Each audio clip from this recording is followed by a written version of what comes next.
Welcome back to part 2 of rigging the BilliardBot. Now this one is even longer than part 1, so once again, I highly recommend that you watch the video at 2 times speed and check the video description for timestamps. In this one, we are going to go over creating a proxy mesh, temporarily binding that proxy mesh to the joints that we made, doing a range of motion check, and then starting to create controls and setting up all of the animation features we're going to need for this character before finalizing it and getting it ready for the updated model that we're eventually going to bind in part 3. So let's get started. We are going to now take a look at doing some organizational steps and then starting to build out some controls for this character. Now, depending on who you ask, you might want to do a bind of the character before you build controls, or you might want to bind the character as the very last thing in the process. I kind of fall somewhere in the middle. I like to try to do a bind as early as possible just to make sure that my joints are going to do what I'm expecting them to do, and then save the final bind for the very end. So we're going to first of all, build out a little bit of better organization in our outliner. Then we will make a proxy mesh to then temporarily bind to these joints, check them out, make sure that they're working for us, and then we will return to doing the controls. So first of all, let's get some folders in here. So in Maya, some people call them folders. Really, they're just empty groups. A lot of 3D software, whether it be Unity or Maya or whatever, kind of works in this way for organizational purposes. So if you have nothing selected and you hit Control G, that will make a new empty group. And here it is called null1. It's just a group with nothing in it. If we use our transform tool, with W, we'll see that the transform for this thing is right down here at the center. So it's just an empty transform node. And by nature of being a transform node, it does actually live in 3D space. So we need to be conscious of these numbers. When we start to group things in here, we just want this to all be zeroed out and 111, all that kind of stuff. Although later when we get into doing FK controls, we'll want to have certain offsets and such built in here. So for now, we're just building up our basic structure. So I'm going to call this BilliardBot, and that's going to be just fine. So this is going to be our main character, and it's put a 1 here because these two can't be the same name. But I will move this into here, and we can just middle mouse drag that into there. And I'm going to rename this folder. Now it'll let me name it BilliardBot. And I'm going to rename this one. I'm going to do underscore mesh. There we go. That way I know that this is my geometry, and if I ever have to search for this thing by name, it's right there and easy to find.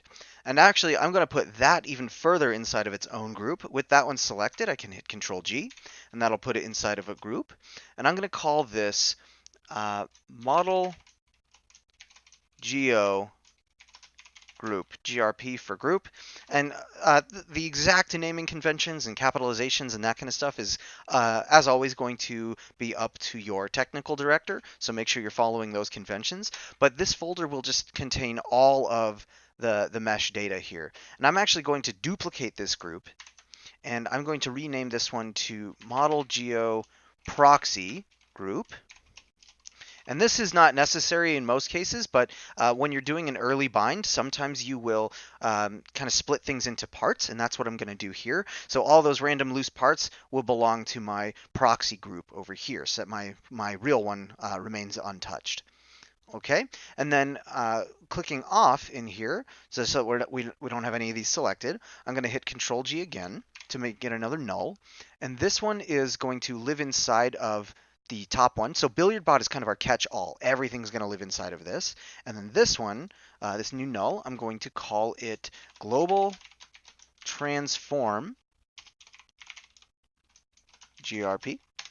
And this is where a lot of well, pretty much everything else in the mesh is going to be. If you don't have this kind of mesh structure, you're going to end up with double transforms when you go to try to move the mesh and the controls and the joints and that kind of thing. So getting this set up right now is going to take care of a lot of problems down the line. And one more group inside of that. We'll call this Global Scale GRP. And this will actually live inside of Global Transform. Okay, and then we'll do yet another group inside of this, and we will call this Joints Group. And we'll put that inside of Global Scale, and now we can move the root joint into the Joints group. There we go. So now we have this structure going on in here, and everything's kind of living where it belongs, where it's happy. I'm going to collapse the joints now. I'm going to make another group here. Make sure that I click off of everything so I don't accidentally group something here. And then Control G. And I'm going to name this IK's group. Put that in global scale. And I think, oh no, we need one more. We need controls group. Okay, and if we need some extras from here, we might put some in here. The main ones are going to be this joints group and this controls group. That way we can just keep things nice and organized. Okay, so from here, this is where I'm going to try out my proxy mesh. So I'm going to just select my model geo group and hit H. And that's going to hide everything in that group. And we just have this one left behind. So if I hide the proxy, we'll see that that one is hidden as well. But I only want to hide one of these, so I'm going to unhide that. And here we have BilliardBot underscore mesh. I'm actually going to rename this to BilliardBot underscore proxy. And if we go up to our modeling menu set, we should be able to go to mesh, separate, and this should start to separate everything based on loose parts. Now, if you're working on an organic model, you're not going to have this same benefit. You're going to have to start splitting things up yourself. And you'll see this kind of thing all the time for proxy meshes. But in the end, we don't really export the proxy mesh. It's just for giving us a better visualization during the animation phase or during the rigging phase. Although with modern computers, we don't really need the proxy during the animation phase. We can run that kind of stuff real time. Hooray for modern technology. So what I'm going to use the proxy for is to test out some of these joints and make sure that they're moving the way I'm expecting them to. So let's start with the visor. First, we want to select the joint, which is this visor joint, and then shift select the visor mesh, which is here. And if you hadn't taken notice of this yet, when we did that separate, we've got all of these different pieces separated out over here. So we can just select the visor itself now, which is kind of nice. So joint first, then the visor, then make sure we're in our rigging menu set, and then go up to constrain. And we want the parent constraint. Let's open up the options. And then it's always a good idea to reset the tool because you never really know what state you were in before. So edit, reset settings, and maintain offset is going to be just fine in this case. If you leave maintain offset off, we can see the pivot point of the visor mesh is down here on the ground. And if we were to leave maintain offset off, it would suck this up and make it match the point right there. When we don't want to do that, we want to take it from its current position and parent from there. So that's going to be fine. And the rest of these default settings should be good as well. And we can hit apply. And now we see that the channels of the visor mesh have been overridden. They've got this blue mark next to them now. And so we should be able to just select this joint and rotate it. And look at that. We've got our visor moving. Hooray! So if we also look over here in the outliner, we've got a little plus under this visor piece. And if I open this up, we can see the parent constraint right here in the outliner. So if I ever wanted to remove that, I can just delete that constraint from right there. Okay. The alternative would be to just actually parent it, but I prefer this method because it keeps everything in this particular grouped folder here, rather than scattering it all and making them children of the joints themselves. Okay, so now let's see if this rotation is actually going to work out for us. We've got just a little bit of movement up and down. That feels pretty good to me. There is kind of a range where it starts to clip into itself, like there. But we're not doing that with this character. As long as the motion is actually pretty representative of what we're actually going to do with the animation, then I think it's going to be fine. And this, to me, looks pretty good. It kind of looks like a character flipping up his hood and then kind of coming down. And I kind of like it. It actually gets away from it. It kind of looks like a welding mask as it comes up. So that's kind of cool. All right. So as we're testing this out, make sure that we return back to 0. On here, 0, boom. All right, and that was another major part of why we were absolutely sure to make sure that we weren't getting rotation values in here, if you remember from the previous video. I'm sure you do because I set it up like a billion times. But because when we animate, we need to be able to zero this out by just typing zeros back in there to return it to its default position. All right, and another thing I'm checking for is just positionally on this mesh. As this rotates, it kind of follows along this earmuff piece here. It doesn't like separate away from it there. And because when we set up this joint, we used that locator position as the kind of average position of that outer ring, then I know that it should be pivoting pretty much approximately right at that point. So I think that is a real win right there.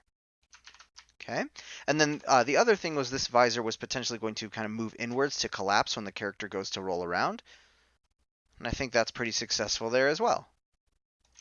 Yeah, excellent. So let's just return that to where it's supposed to be and just do a couple of undos to get that to there. Looks good. And now we can test out some of these other things. So let's come over here and select the mesh chunk here. Then, sorry, no, the joint first, then shift select this antenna bit here.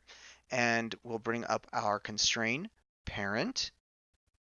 And we should be able to, I'm going to bring up the options just so this window stays open, and then I can hit apply. If you hit add, it'll close the window. If you hit apply, it'll do it without closing the window, and then I can keep this open. So apply, and then the joint, then the mesh, apply, joint, and then the mesh, apply. And you'll notice that we don't apply anything to that top one because it's a null. We don't even do a proxy bind to it. So now we should be able to grab this one, kind of move it up and down.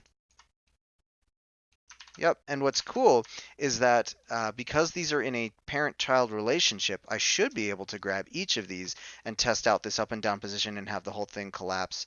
Yeah, look at that. Excellent. All right, so that's thinking ahead, designing that so that they all slide in and out appropriately. And we get this really great action on that. So that's really what we're looking for there. So I'm going to undo that because we can't zero out the translates yet. By the time we build controls, then we'll be able to zero out the controls in translation. But one of Maya's downsides in this rigging process is that we can't zero out the translates on a joint without ruining the positioning. But that is looking great. Okay, next up, let's do a proxy bind of the joint here to this arm, apply, shoulder joint to here, apply, this piece, oh, get the joint first, then to here, apply. We're just going to keep going down the line to do that. Now this one's going to get a little bit weird because it's got these two pivoting points like this, and that's going to be an interesting challenge when we get to that phase, but we'll worry about that when we come to it. And now if I rotate this around, we're starting to move that arm, grab this, rotate this one. Yeah, and look at that. Our pivoting is working quite nicely, although we are a tiny bit off. Isn't that interesting? Okay, so this has to do with our joint orient not lining up completely perfectly to this piece here.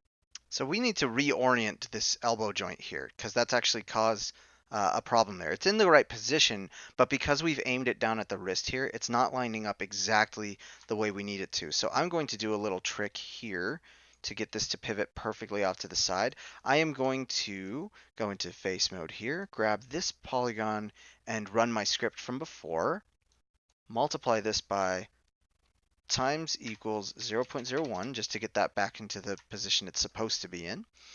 And with this joint selected, we should be able to, I'm just going to duplicate this one. Actually, I'm just going to grab this null joint right here because we don't want the whole chain to duplicate. We'll just duplicate that, move it here, shift P so that it's not a child of that. We could have grabbed any joint. I just wanted the easy one. Get the low-hanging fruit over there. And then snap this one to that locator. Make sure that's actually on the locator. There we go. And then we will delete that locator. Don't need it anymore. I'm going to grab this one, temporarily unparent the wrist. So Shift P. Then I'm going to grab this guy right here, this guy right here, and hit P to parent those. And now it's got a child that it can aim at. And if I open up my skeleton orient joint tool, I'm going to reset the settings. Now in this case, I actually want my Z to be pointing at the child. So that's going to be the primary axis Z. Secondary axis we're going to do as X, and we'll aim that down towards negative world Y. And hopefully that'll kind of get us close. It's going to take a little bit of finagling to get this exactly where we need it. Now this kind of thing is the reason I like to check my joints before I get too far along in the process, because if I had discovered this much farther along, it would have been way harder to fix it. So it's always a good idea to test these things. And now if I hit apply, it should reorient that, and we've got the X still kind of pointing downwards there. And I'm going to now select this child here. I don't need it anymore. It was just for orienting. Delete that. And now if I select this piece here, P for parent, grab this one, and go back to my rotate Z, we should now get basically perfect rotations. And we're still having trouble. Let's see. Undo that. I think it's because we still had the parent constraint before. So I'm going to remove. What happens if I zero these out? There we go. I'm going to zero these out. I'm going to delete that parent constraint. And then I'm just going to remake that parent constraint. So elbow to this piece, constrain, parent. Now let's try this again, see what we get. Rotate Z. There we go. That's what I like to see. Right, and it's working so well because not only is the position centered, but the rotation axis is aimed exactly along that piece there. So that's what I really want to see there. Again, always a good idea to check your joints. Sometimes being paranoid actually pays off. This is one of those times. Okay, so now that I know that, I'm going to come back through and I'm going to try to fix this X angle a little bit before we completely call this good. So we'll just unparent this piece, and I'll grab this one, turn on my local rotation axis so I can see that, and then open up the attribute editor, grab the joint orient on Z this time, XYZ. We should be able to rotate along Z, just to aim that a little bit more towards where it's supposed to be aimed. So hopefully that will be a fairly clean situation to be in. And I'll hit P,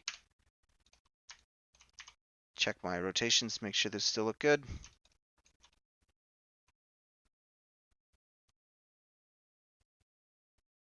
Think that's fine. And then if we click on the child here, we can kind of see the translates over here. Now it does have a little bit of an offset going on there. So what we can try to do,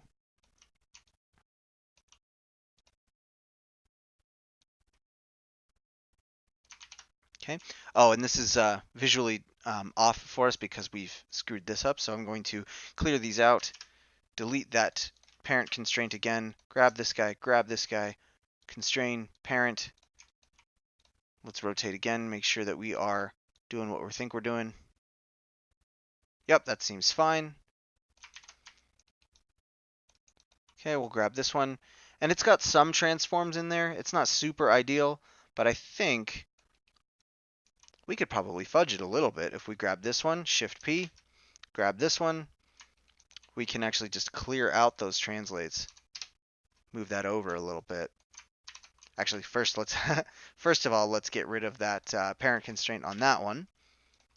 Then we will clear out those. There we go. Get that nicely straight up and down that that piece along there. Now what we could do is, now that that's zeroed out, we could just grab this one, go to the attribute editor, pull on the orient Z just a little bit more. And actually I want to clear out this one's parent constraint as well. There we go. Grab this one, back into the attribute editor. And this is really nitpicking. In an organic form, this probably wouldn't have come up because you don't have these precise kinds of joints. But this is kind of in the realm of nitpicking that I would tend to do if I wanted things to look super clean. And I do, and I want to show you what my life is like sometimes. Okay, so that is, I think, back where it needs to be. We'll grab this one, and we will select this stuff, go to there, P for parent, grab this guy, and I know because of the way we set this one up before that we didn't have it perfectly oriented anyway. So as long as it's still kind of got that exact axes lining up to the way that the wrist is aimed, so that we can still get this waving action and this side-to-side action, then I'm not going to be terribly concerned with the rest of that. But we should have now, back to this guy, back in the channel box, just a single translate, which is good. And then on this one, we've got the rotation now such that it pivots exactly the way we wanted it to there. And we can now reset up our proxy pieces. So grab this guy, grab this one, constrain parent, grab this guy, constrain parent,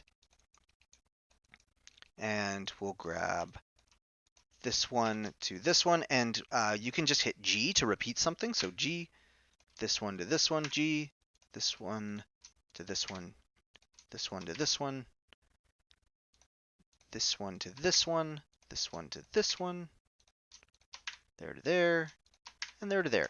Okay, so now we should be able to grab that joint chain. Now, if Maya's selection order has joints as the primary piece, but if you ever need to, you can come up here to the top and lock out your ability to select polygon surfaces. So I'm just going to click that. And now we can box select, and we'll be absolutely sure we're not accidentally clicking the mesh itself. Don't forget about that though, because then you'll wonder why you can't click on anything. So if I grab this one and then right click select hierarchy, we should be able to do a rotate Z, and yeah, look at that. It's a little bit of an odd behavior, but that's not the joint's fault. That's just because we probably wouldn't want to rotate all of those in that exact fashion. But if we do, maybe we'll just try just these two. Do a rotate Z. Yeah, look at that. Nice and clean.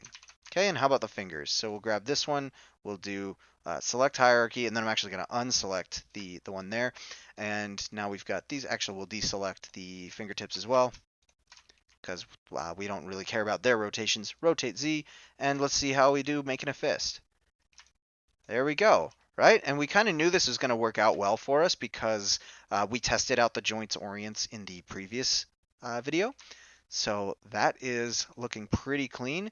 And again, this is the reason I like to test my mesh at this stage, because you might think it's going to work perfectly, but as we saw with this elbow, sometimes what you think is perfect is going to bite you in the butt later on. So I'm going to zero those back out.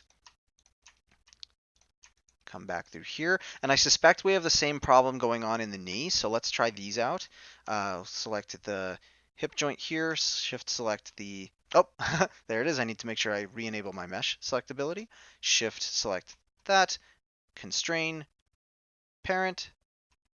This one to this one. G to repeat.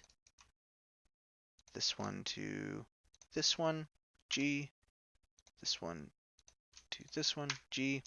And now let's see if we rotate this one.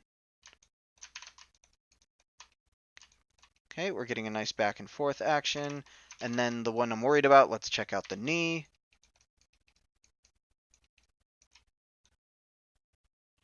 Okay, we are getting a little bit of that tumble there, and some people might call that an acceptable amount, but I'm not some people. We're going to fix it. So putting that there, we're going to do the same thing. Going to just grab a null joint, duplicate it, move it over, Shift P because we don't need it to be a child of anything. Hover over here, go into face mode, grab this, run the script, times equals 0.01 to move it right to there. Grab this guy. And then hide this mesh just so we don't accidentally snap to the wrong thing. Hold V, snap it right up to there. Come here, probably scale this radius down a little bit so we know what we're looking at. Grab this one, Shift P, so it's not a child of that anymore. Grab this one to this one, P to parent, delete the locator because we don't need it anymore. Grab this one, Then we will go back up to our orient joint options. We are doing primary axis of Z. Remember, because we're actually going to use it as our secondary axis technically, but because we're pointing off to the side like this, we're temporarily using this as the primary axis. Secondary axis is going to be X, which will be the red one, and then secondary world orientation Y negative. So that's going to aim it down on the world's y-axis, which is approximately where it is right now, and that'll just keep the alignment pretty close to what we need. And then we'll hit apply, boom, kind of straighten that out a little bit, and then from there we will try to aim X back at this just by rotating the Z. So if we grab this, we'll actually delete that piece there. Then we should be able to come in here and grab the attribute editor here and see if we can't just grab the joint orient on Z and start rotating that back a little bit to right about there. And I'm wondering if I grab my move tool, I'll see if my fancy trick can help us. If I go upside down, hold W, change my move tool settings to be object, that'll get this pointing right along there. And then if I hit plus on the numpad, I can actually increase the size of that manipulator there, and I should be able to use that as a little trick to help me align this guy there. You know, little hack, but maybe it'll help. Okay, and this is just holding control to drag along this number here. Remember, this is the joint orient, not the rotation of the joint. And we're just doing Z so that we don't get out of line with the orientation that we just built. Okay, that is probably going to be as clean as we're going to get right there. Then I'm going to go right back over here again, go to change my move tool back to world, minus twice on the numpad so that that's not an overwhelming size to look at right there. Then we're going to make this a child of this again, P, and we will check the transforms. Yeah, and it's super close, so I'm just going to fake it and shove it into the position I want it to be in. Again, this is the kind of thing you want to fix now before it actually becomes a problem. So I'm going to come through here, unhide these temporary pieces here, zero this out, delete the parent constraint on it, grab this one, delete its parent constraint, this one, same thing for each of those. That one we didn't change, so it's fine.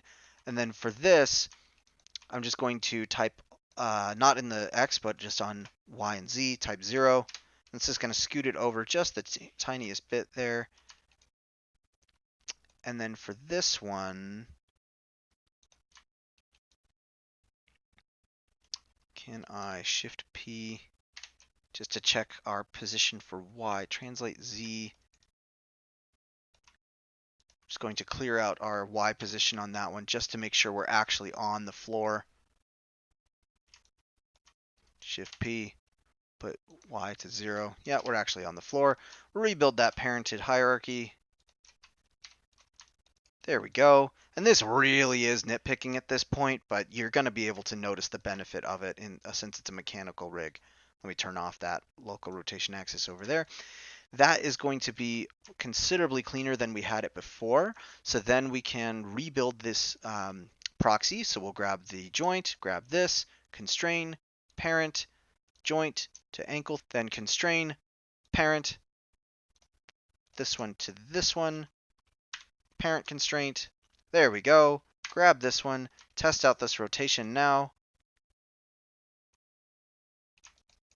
Yeah, and that feels pretty good. Maybe the tiniest bit of tumbling happening on it, but I think it's more, much more within reason now. Okay, and then each of these is, I think, ready to go. So what that means, though, is that the joints on the other side need to be fixed as well. So I'm just going to delete this chain there, delete this chain, and once again come back through here, checking my joints to make sure that everything ended up clean like I expect it to. We got a -0 on here. I'm just going to turn that into a 0. There we go. Nice and clean. Seems fine to me. Grab this one. Skeleton, mirror joints. This one, we can just hit G to redo that again. Boom.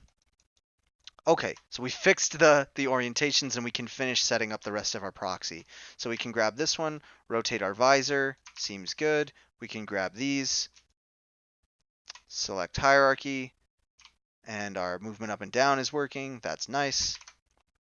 We can grab this guy here, and we could rotate the shoulder around in its socket. Most importantly, though, and we'll move this into object orientation so that our translates are following that, and I can pull this inwards. Looks good, because this is what we're actually going to do to animate this particular character. So that's good. Grab this one. We're moving around there, nice and happy. Rotating along this way. That's pretty good. Could also pivot around that way, I suppose. On a human character, you wouldn't pivot an elbow like this. Elbows don't rotate. Sometimes character riggers will give you that extra little bit of control, but it's not realistic. Not that animations have to be realistic, but keep that in mind. And then the wrist.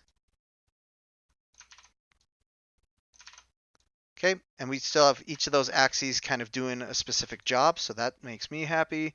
And then I know we already checked this, but I'm happy with the result, so I want to see it again. So select hierarchy, shift to like this, grab the Z, and make a fist. Yeah, and that's pretty cool. Now, when we get to this stage, another reason why we can kind of work asynchronously between the modeler and the rigger as we build this thing is I'm seeing that these fingers actually come exploding out of themselves when I go to rotate like this. So I might need to do a little bit of weight painting there so that they stretch instead of move in this rigid pose, or the modeler might need to come back and add some extra polygons or something in there. So it's always good to do this kind of constant communication with your rigger and your modeler. Now, even I can hide my joints here and see it just happening right there. And that actually looks really cool. I highly recommend doing things that kind of give you a boost of encouragement as you're working on things, because sometimes you just get stuck in this pit of working on these things and it's so dreary. But this is pretty cool. Look, we can make a fist. Or we can like go hyperextending. Ouch. Okay, and we can just set that back to 0. And yeah, that is, I think, all of that proxy stuff working. Let's grab this one, do the select hierarchy for here, and that's just a right click, select hierarchy, and we can kind of do this kind of crazy shenanigans. Yep, and this foot is actually going to flip over. It's a super weird design for this particular character. As long as I'm just rotating, I'm going to be fine, because rotates we can always 0 back out, but I'm just going to kind of play with this until my foot is in the position that I'm thinking here. Kind of testing this out. Yeah, more or less. We can kind of fudge that. I think that's going to work for us. So select hierarchy, grab all the rotates, test type 0, puts that foot right back down on the ground. Okay, so I could go through and rig up the rest of the proxy on there to kind of see how things are working. In fact, actually, you know what? I will do that, because we're not going to do the final bind till later, and it kind of helps to visualize what's going on here. So let's go back through here, grab this hip joint, grab this hip, go to constrain, parent, the knee to there, G to repeat, there to there, G to repeat, there to there, G to repeat.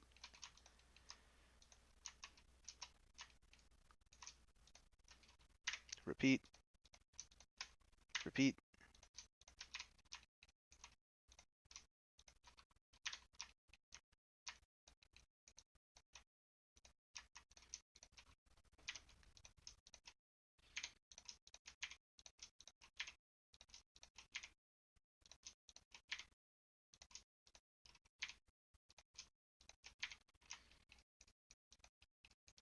Okay, and then the last thing is the main mesh itself.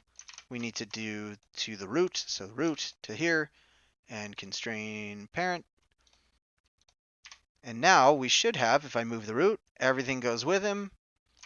If I rotate this around, everything rotates around with him. Let me hide some of these things over here. It's not super clean to have everything called polysurface something something in this hierarchy over here, but since it's just a proxy mesh, I'm not worried about fixing those names. It's in a folder called proxy. I know what's going on. Okay. And actually, you know what? I'm going to actually clean this up. I'm going to open this folder, grab each of these, and I'm going to make a folder over, or a new layer over here, and I'm going to call this proxy mesh layer.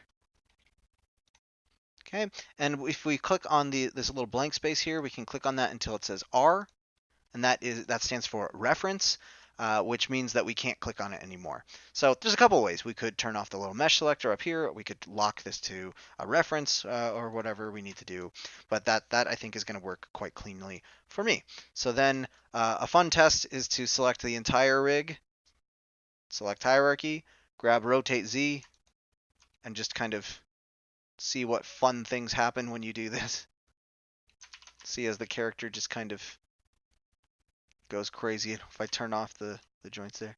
Woo! So that's kind of fun. Bunch of silliness. Okay. I encourage you to have fun. So I've skipped ahead a little bit here and done a little bit of a better range of motion check, which you really should be doing at this stage, again, to see if your joints are able to support all of the motion that you want this rig to be able to do. And so my little range of motion check here has him rolling up into a ball, spinning, and opening back up again.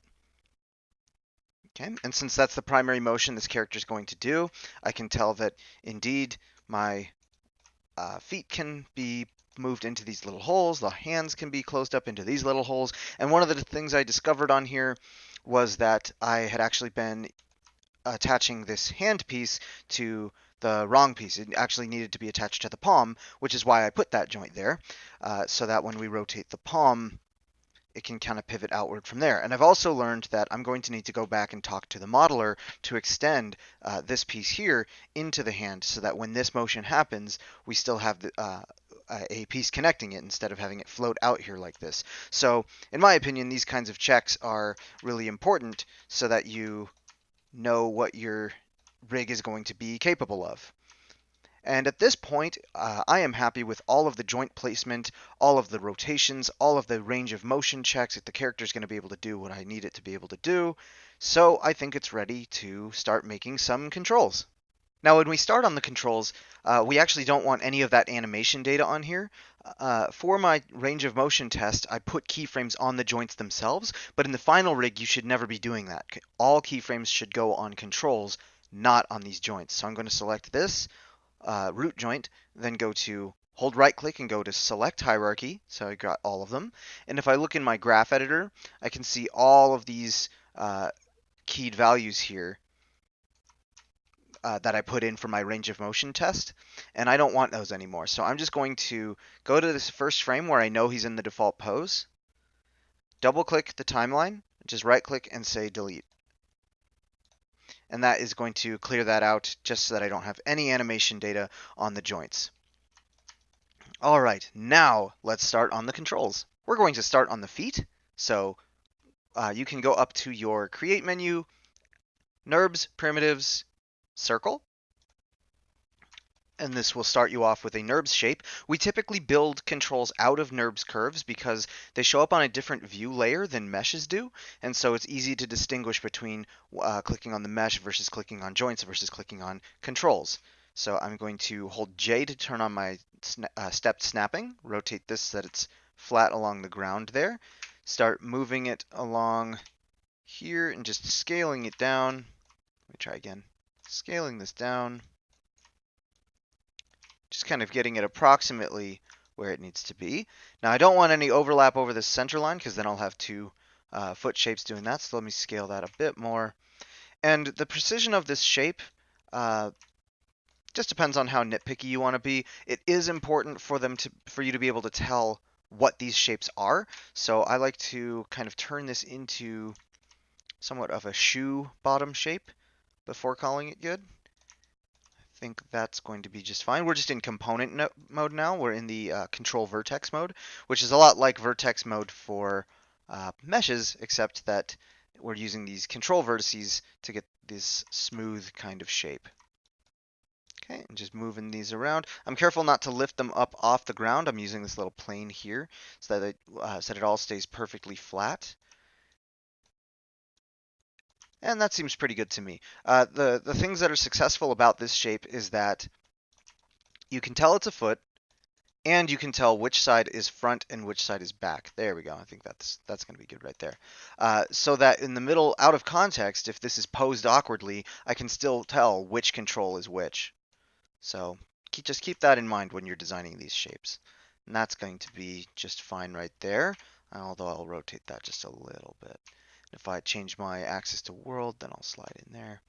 Okay, just got it all centered up. Now, because of the way this was modeled, we got all kinds of crazy transforms in here, so don't forget to freeze the transforms, modify, freeze transformations. Doesn't hurt to delete history either, which you can just do Alt-Shift-D. There we go. And now we've got a control that we can use, although obviously it doesn't do anything yet.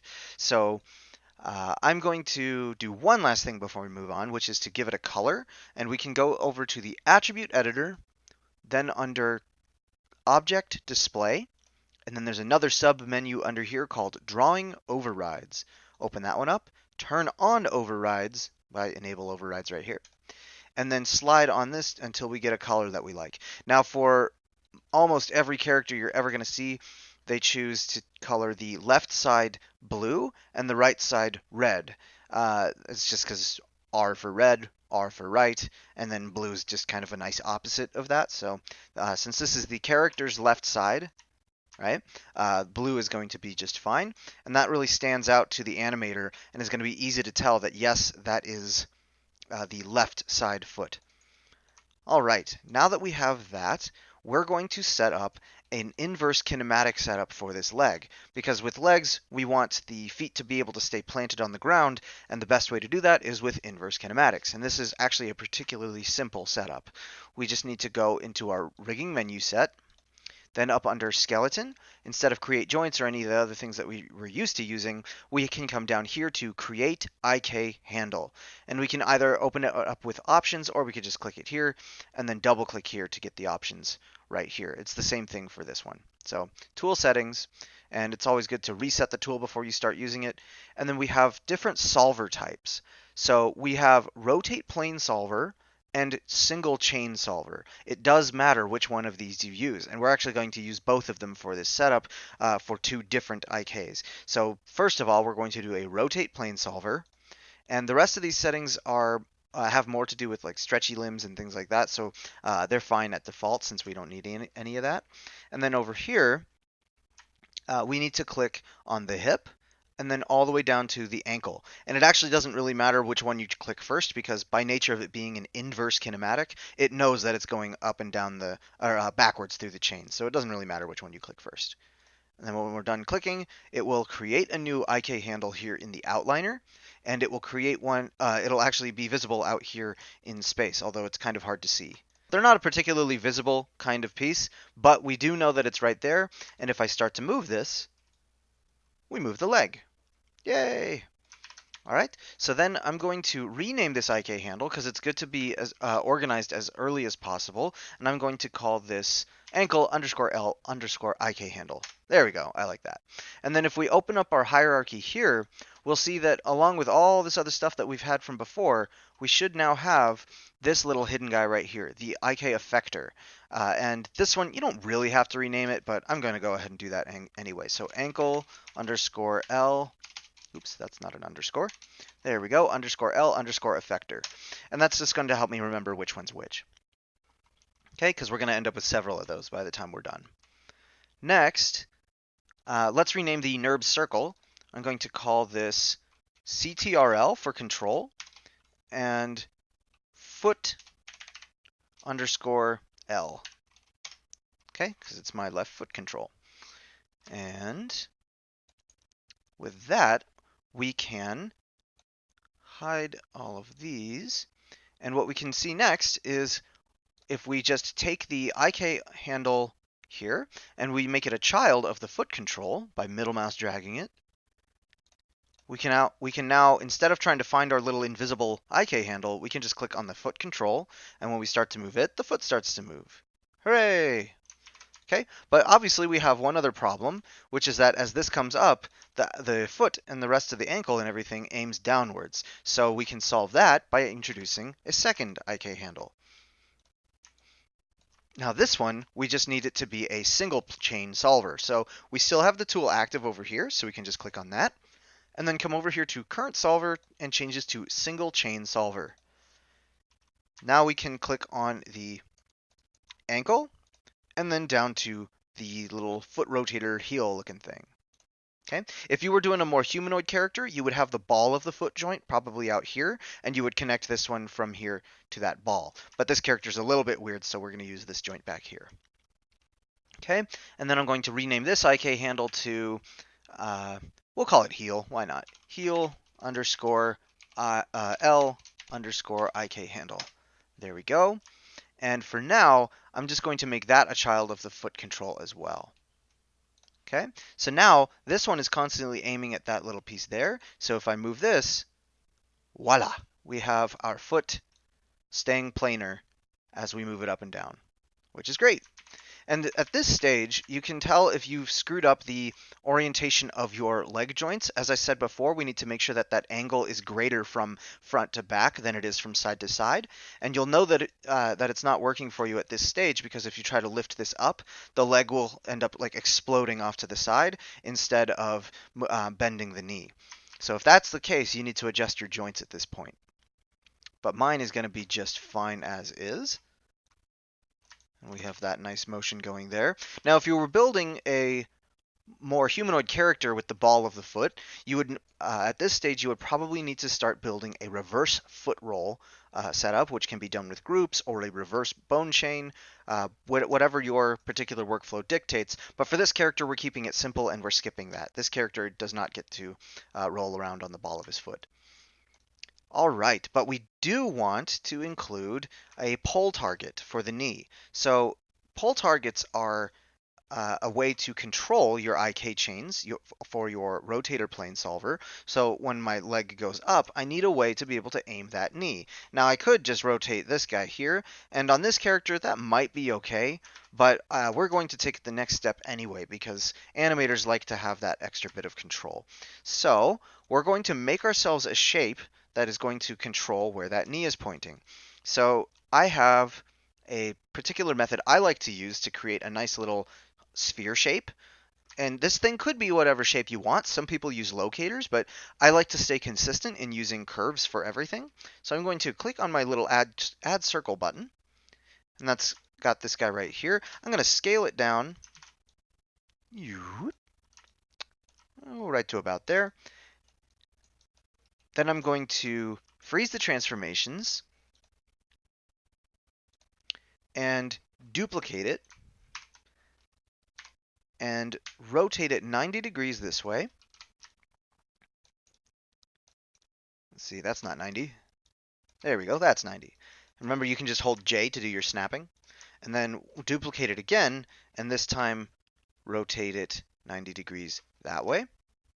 Once again, let me actually get it to 90 degrees. There we go. Okay, and these three rings together kind of make a sphere-looking shape. And the last thing that's missing is to give them the color that I want. So we're going to go again to the attribute editor, click on each of these, and we can enable overrides.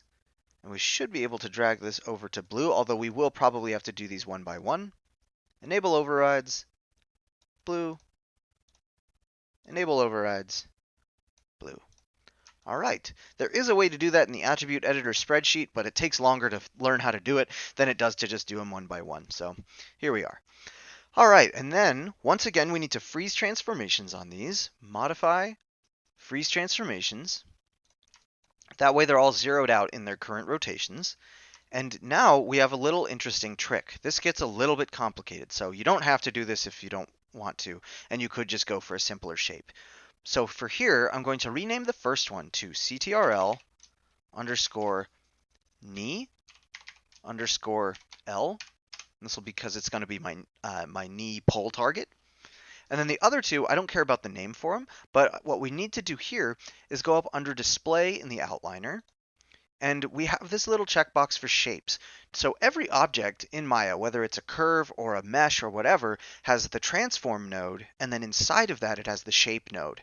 And the outliner would get really hectic if it was showing us these all the time, so it hides them from us. But if we just turn on shapes, now we see that these curves right here have a little plus, and if I open those up, we can see the curve shape actually inside of the transform nodes. So then we can do a little trick here where I'm going to grab each of these curves, then grab the transform node here, and then down here in the mel line, we can do parent, and then we have -R for relative and -S for shape, and it will parent those shapes into that transform node. And then if I wanted to nitpick, I could rename these shapes as well. We'll call this shape 1 and shape 2. And then we don't need these transform nodes anymore, so I'm just going to grab each of those and delete. And then we'll take this guy and move him out forward right to here. And before we're done, I'm going to duplicate this, name this one to knee underscore R. There we go. And I'm going to set its colors to be red. So we can then slide this one over. And the reason I'm doing this now is because we actually have to do this once for each of those sub shapes. If we try to wait till later, we'll then have to show shapes again. So I don't want to waste any time. There we go. And then we can go back over to display and uncheck shapes. And now this will be selectable as a single object, but we get the shape that we want out of it. So then all that's left is that we need to actually make these little pole targets actually hooked up to our IK handles. So this is actually a little bit trickier of a process than you might think, and that's because our rotate plane solver is actually creating a plane of rotation, who would have guessed, based on these three joints. Now in a different rigging workflow, the joints would have been placed all coplanar and their orients never would have been twisted at all, and this would have been pretty easy to align. But because for this character who's got these very specific kinds of joints here, I've done that tweak to the knee. This has made it so that the orients of the hip joint, the knee joint, and the ankle joint are no longer coplanar with each other. So this is going to make it a little bit more difficult to get the exact position of where the pole target needs to go. So first, let me show you what it looks like if we just try to eyeball it. If we just bring this guy up here, we're trying to get this so that the knee points approximately at this guy right here. And let's see if I try something like that right there.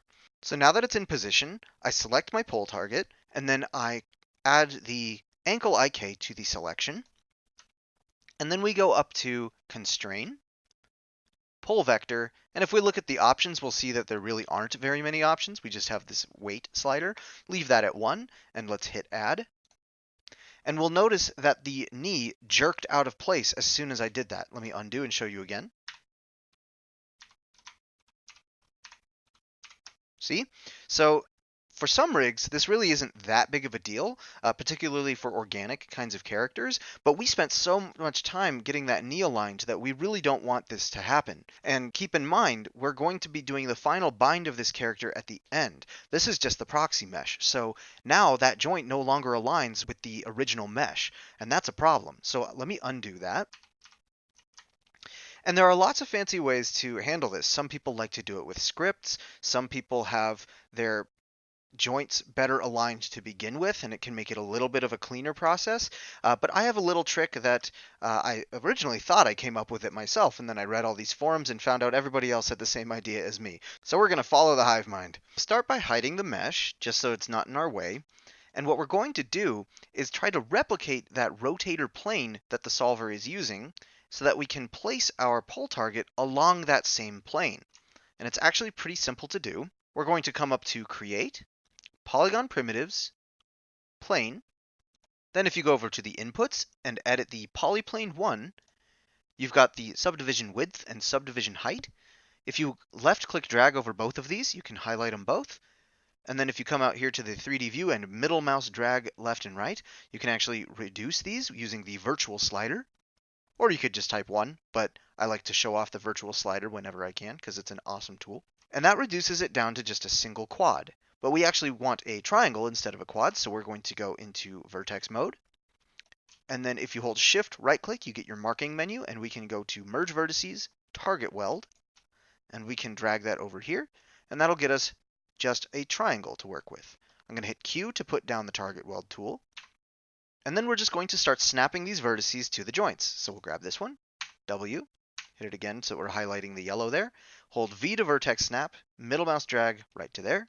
Grab this one, V snap it to there. Grab this one, V snap it to there.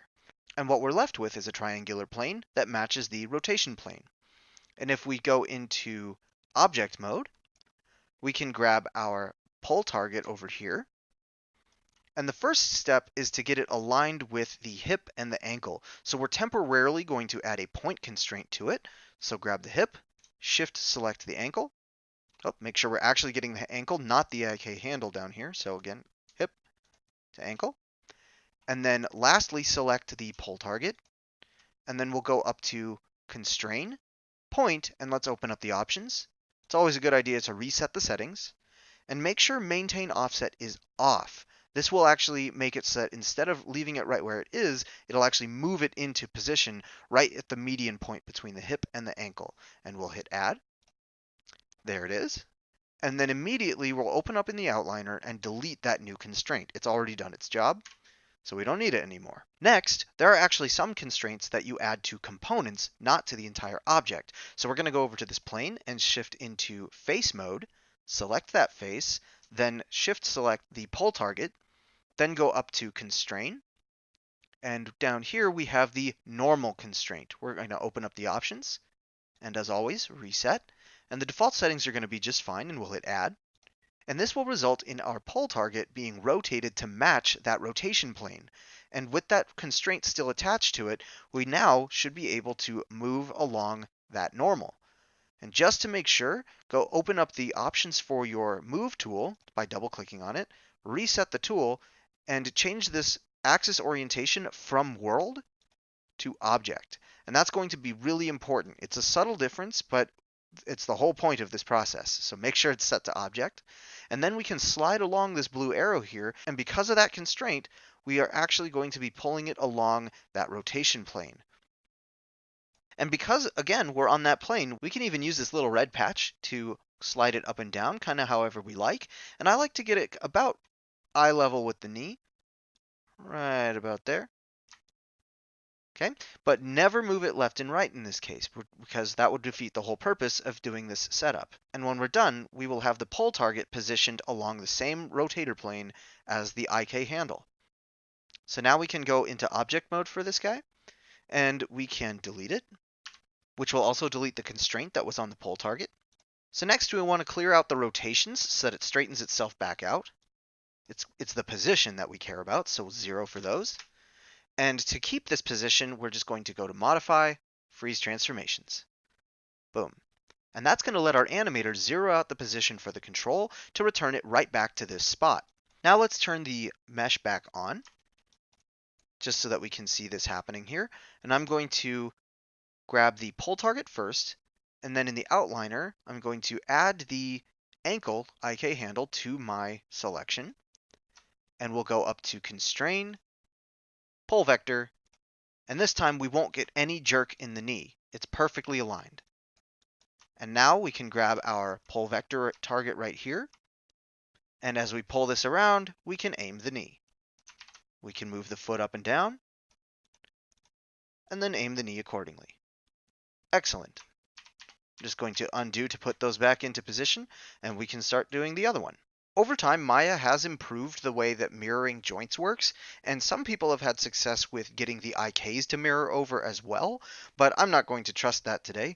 We're going to go ahead and just do this the old-fashioned way of copying these over. So I'm going to start by getting this foot control over to this side, and what we can do is just duplicate this piece And if I open it up, we'll see that I do actually have these extra pieces in here. So I'm just going to delete those because I don't want those extra IK handles. I'm also going to duplicate the knee piece over here, Control D. Then I'm going to grab the foot and the knee controls, Control G to group them. And this is a very common tactic to get these mirrored over. We just grab the new group, scale X, -1, and that will flip them over to the other side. And now we don't need that group anymore, so we'll open it up, grab these two controls, and hit Shift P to unparent them from that group. Select that group, hit delete, and we'll just do a little name cleanup here. So instead of L1, we'll call this _R and _R. Now, even though this one's in the right place, it's not the color I want, and I could open up the shapes and recolor each one of those pieces like I did for this one, but I'd rather not do that. So I'm going to select this piece right here and go up to Display, Transform Display, Local Rotation Axis.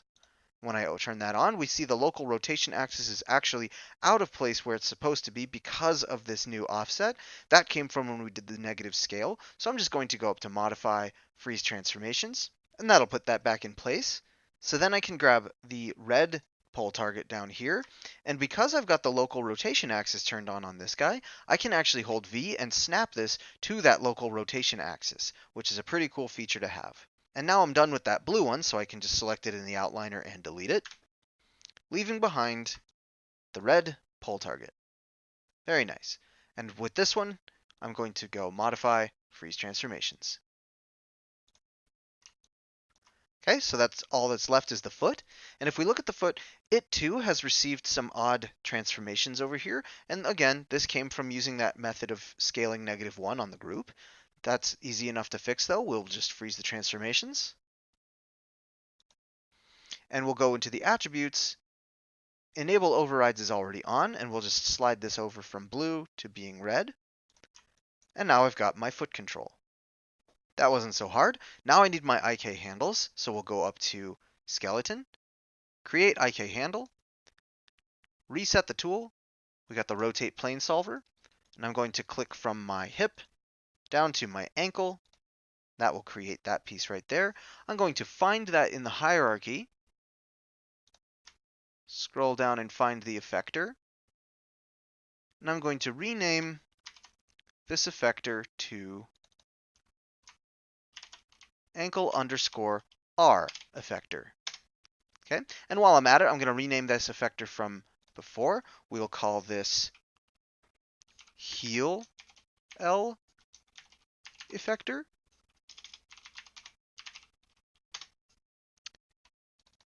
I'm just going to copy that name for a moment, and then back over here, change my IK handle tool from Rotate Plane Solver to Single Chain Solver, and we'll go from the ankle down to the heel. That gets me another IK handle, and I'll rename that effector heel_L_effector. And we will grab the name from right here, and I'm going to find this IK handle and rename it to heel_R IK effector. Oops, and I screwed up this name up here. There we go. And we'll grab the name from this one and rename this one as well. Okay, naming things as early as you create them is a really good practice to have. That way you know exactly where everything is and what it does in the outliner. Okay, and then I'm just going to take each of those and make them a child of the control foot R. Then all that's left is to select this knee control, then add the ankle IK handle to my selection, go to Constrain, Pole Vector. And there we go. Now I have two set up legs. I can move around this knee. I can move around this knee. Everything is where it ought to be. I can grab the feet. I can move them up and down. We're in a happy place. There is, of course, a lot of functionality you can add. On more complex rigs, you will see things like foot roll, tippy toes, foot twists, heel twists, etc. And there's a lot of great stuff in there, but we're not doing that for this character. For one, because he's so simple, and two, this tutorial is long enough as it is. But we have our working leg controls now. So we're just going to do a little bit of organization here. I'm going to collapse these groups, hide the joints group there, and I'm going to move these four controls 1, 2, 3, 4 into the controls group.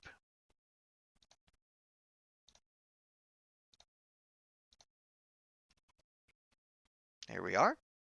And it's also a good idea to tag them as our controls in the visibility layers. So I'm going to grab all 4 of those, go over to the channel box, hit this button in the top right corner again, which will create a layer and assign the current selection to that layer. And we will call this controls layer. Okay, so far so good. The next thing I want to do is create a full body control. This one is also going to be a custom shape, but in a slightly different manner. We're going to use the CV curve tool to snap around and make the exact shape that we want, but we need something to snap to first, so I'm going to go to Create, Polygon Primitives, Cylinder. Okay, and then I'm going to open up the options here, and I'm going to change this to 32, and I'm going to go into Face Mode, turn my camera a bit, box select over all of those. Just get all of these selected here. And delete them. We're only concerned with this top piece. Then we'll grab all of these faces, hold X and snap down to the grid. Then I'm going to go into edge mode, grab these edges here, Control E to extrude, hit W just to get out of that extrude tool. I'm just going to pull this forward a bit like that.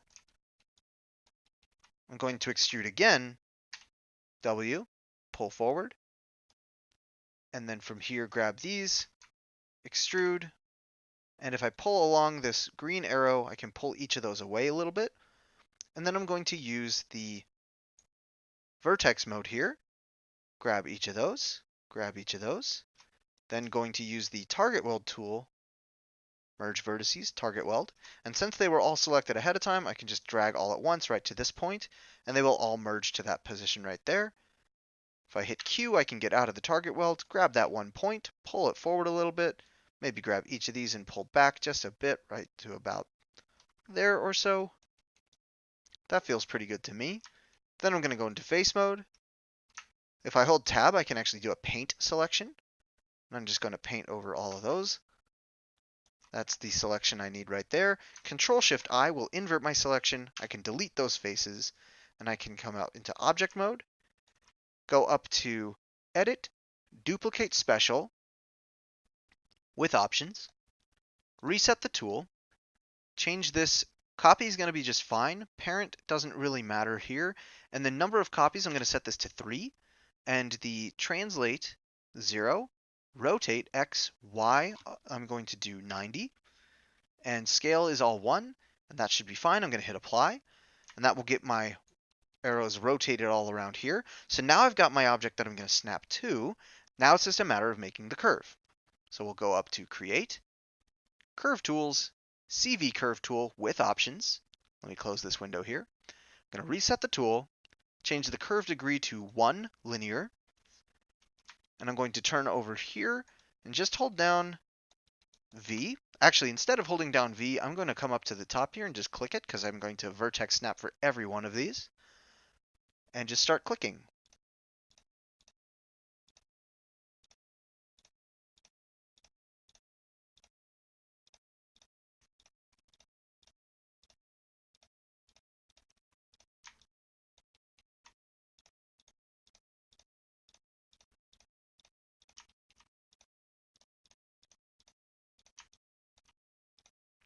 And again, this is because I like to have the consistency of having all of my controls be curves.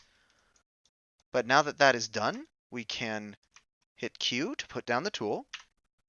And that'll take us back into object mode here. And I'm going to select the mesh from before and just delete each of these pieces because we're done with them. And when I select this guy right here, I'm going to delete history, which we can just do Alt-Shift-D, modify freeze transformations, and if I hit W, I want to make sure that my pivot point is right there in the center. That's going to matter for later. And I'm going to rename this to CTRL underscore cog, which stands for center of gravity. And this character is a little bit weird because he doesn't really have hips, but nevertheless, we're going to need this central control to use.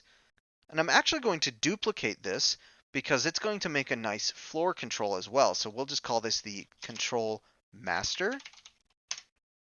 And I'm going to take the control cog and snap it up to this center point here. So I'm going to hide the mesh, hit W, V, middle mouse drag to right there. Then we'll unhide the mesh, and I'll just start scaling this down so that it's approximately surrounding the character right about there. Delete the history, freeze the transformations on both of these, and then let's give them custom colors. I'm going to take the one on the floor, and I'm going to go to Enable Overrides, and give this one, I'm thinking a yellow. And then for the body, we'll go for cyan. Okay. You typically don't want green or purple or white because those are already used for selections and it can be hard to tell what you're looking at there. So next, let's start putting these into place a little bit. We can grab the control cog, the control master, and middle mouse drag both of those into controls. Let's go back to the channel box and add them to the controls layer by right-clicking and saying Add Selected Objects. Then we can start moving things to be children of the master. So we'll grab each of these controls, including the cog, and we'll just middle mouse drag them onto master. And when we open up master, there are all of our controls. Next, we're going to hook up the root joint so that it is actually going to follow along with our cog control. So we need to select the control, then shift select the root joint, and we can go up to constrain, parent, and let's do options, edit, reset settings. All of that should be just fine.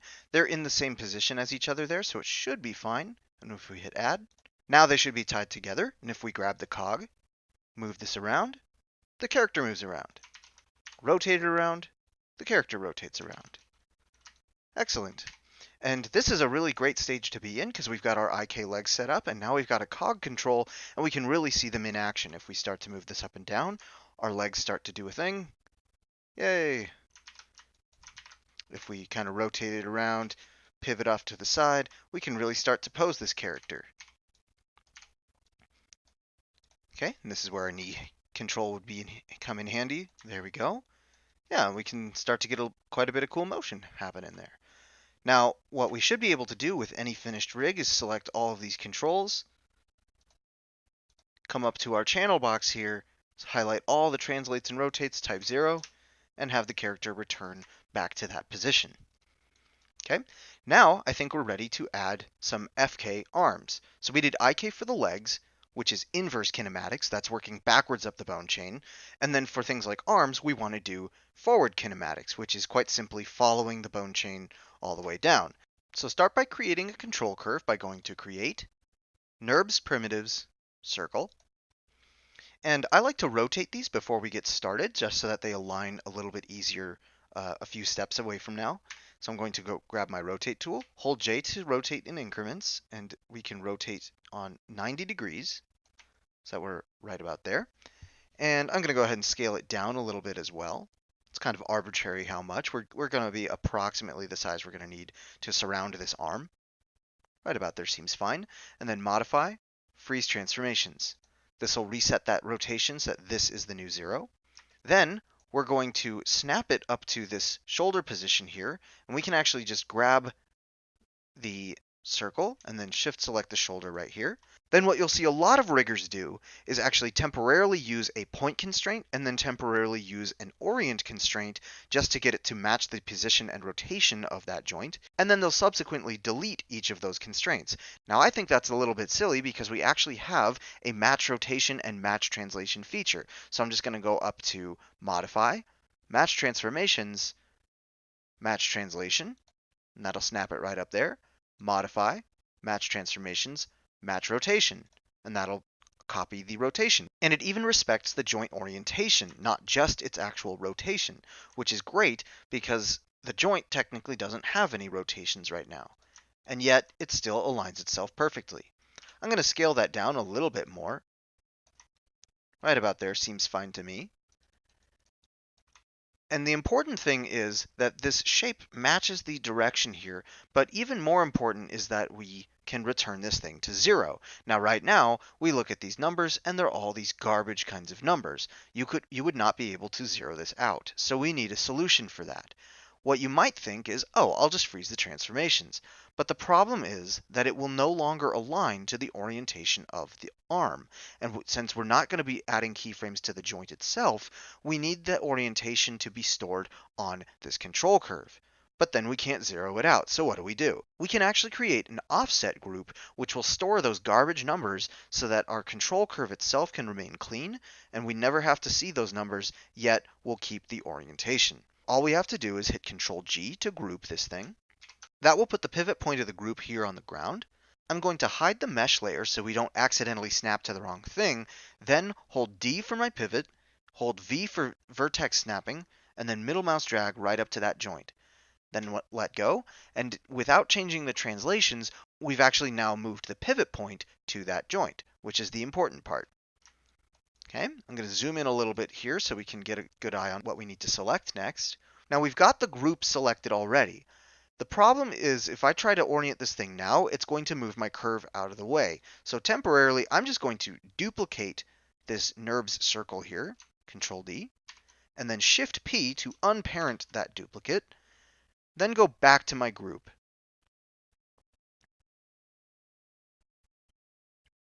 With the group selected, then selecting the joint, I'm going to go up to Modify, Match Transformations, Match Rotation. And we'll see that the NURBS circle that stayed inside of the group got shifted out of orientation. And that's okay. I don't really care about that. If anything, it actually helps me know that the thing moved the way it should have, and then I can just delete that extra NURBS circle, the one that just shifted out of place, and then reparent the real one over to the group again. So what actually happened here is now if we click on the group, we see that it has stored all of those rotation values that we needed it to so that the circle inside can be frozen. So let's do that now. Modify, freeze transformations. So it can be zeroed out, and yet its orientation still aims the same way as the joint, as you can see by the little manipulator here, which is great. And then don't freeze the transformations on the group so that it can retain those garbage numbers there. So the next thing to do would be to name this thing. So I'm going to call this CTRL underscore shoulder underscore L. Okay, and then for the group, I'm going to name this CTRL underscore shoulder underscore L underscore offset. Okay, and that way I know that that group is holding the offset numbers for that control handle. And if I select this guy, I'm going to give it some color using the attribute editor, drawing overrides, and because it's on the left side, we'll give it blue. All right. For the elbow and the wrist, we're actually going to do exactly the same process. So create a circle, rotate it 90 degrees, freeze the transformations, grab this joint, modify, match translation, modify, match rotation, scale it down a bit. At this stage, I'm going to go ahead and duplicate it so I get one for the wrist as well. Shift click on that wrist joint, modify, match rotation, modify, match translation. Now don't let it fool you, it's matching the orientation, not the angle of the bone. And this is a weird one from when we initially set this thing up. It's one of the rare joints that it's not aiming down the bone, but this is actually exactly the orientation that it ought to be. Okay, I'm going to enable the overrides on each of these, color them blue. And before we freeze those transformations, we need to go ahead and start making those offset groups. So Control G, and then hit W, hold D, V, middle mouse, snap to there. Then we'll grab this second one, Control G, D, V, middle mouse, snap to there. And then open up these groups. I'm going to duplicate each of these, Shift P to unparent them from their groups, grab this group, grab the joint, modify, match rotation, and again, it's skewed out of position, and personally, I like that. It helps me visualize that it did indeed rotate the way it was supposed to. Then we can just delete that one out of there. We don't need it anymore. Grab this one, middle mouse drag it into that group to reparent it. Repeat that for this one over here. Grab the group, grab the wrist, modify, match rotation, boom. Take the one that's skewed out of place, delete it, reparent the other one into that group, and then start naming these. CTRL, elbow, underscore L, and then rename this one underscore offset. And then same for this one, we're going to do CTRL underscore wrist underscore L, copy that name, rename this to that plus offset. Okay, and this is a very common setup to have these offset groups storing the garbage numbers of the joints themselves. So now I'm going to select these and not forget to freeze these transformations. Again, of the curves, not of the groups. And the benefit to this is I could rotate this however I want, and when I return this to 0, it aims right back down the joint again. And its orientation still remains aimed in the correct direction instead of being aligned to the world. Excellent. If I unhide my mesh, now it's a good time to start to do a little bit more offsetting here. I'm going to grab this control, hold right click and go into control vertex. Control Shift A will grab all of those points, and I'm actually going to pull along the x-axis here and just slide it down a little bit so it's about the middle of that shoulder. Right, the pivot point is remaining the same because we're doing this in component mode, and this will just make it a little easier to grab this control. And I'm going to scale that down just a little bit. Right about there. Feels good. When I go back into object mode, it's floating right there, and we can see that the pivot point is still at the shoulder. It's not quite as necessary for the elbow because it's not so close to the body like the shoulder is, so I'm going to leave that. And for the wrist, I might just scale this one down just a little bit. So that's pretty good. And then the next thing we want to do is actually start to chain these together. And this chaining gets a little bit odd. Nothing difficult, but just a little bit odd to wrap your mind around. We're not parenting each curve to each other, we're parenting the offset groups to each other. So starting with the shoulder, it's got the child of the actual shoulder control. Then we go down to the elbow offset, and we make that a child of the shoulder control. Then when we open that up, we've got this starting to happen here. And then we'll grab the offset for the wrist and make that a child of the control of the elbow. And then open that up, and we start to get this pattern going on here. And what's great about this is that now if I rotate the shoulder, all the controls go with it. And if I grab this one and rotate this one around, the wrist goes with it. And if I grab each of these, I can hover over all of these values, type 0, and it returns back to where it's supposed to. Excellent. So skipping ahead, I've done all the fingers just so you don't have to watch me go through each one of them, but they're exactly the same process as doing the shoulder, elbow, and wrist as I did just a moment ago. For the fingers themselves, just like the shoulder, I've edited them in component mode so that their pivots stay exactly where they're supposed to be, but the shapes are a little bit offset so that it's easier for the animator to see them and interact with them. And then this one is very non-standard. You wouldn't have a palm control on a regular character, but as I've said several times before, this character pivots his hand from this position when he goes to fold up. So that's pretty unique to just this character. And this is why some characters take a custom rig like this rather than just going for the default pre-built kinds of rigs, because sometimes you need to do something crazy and custom.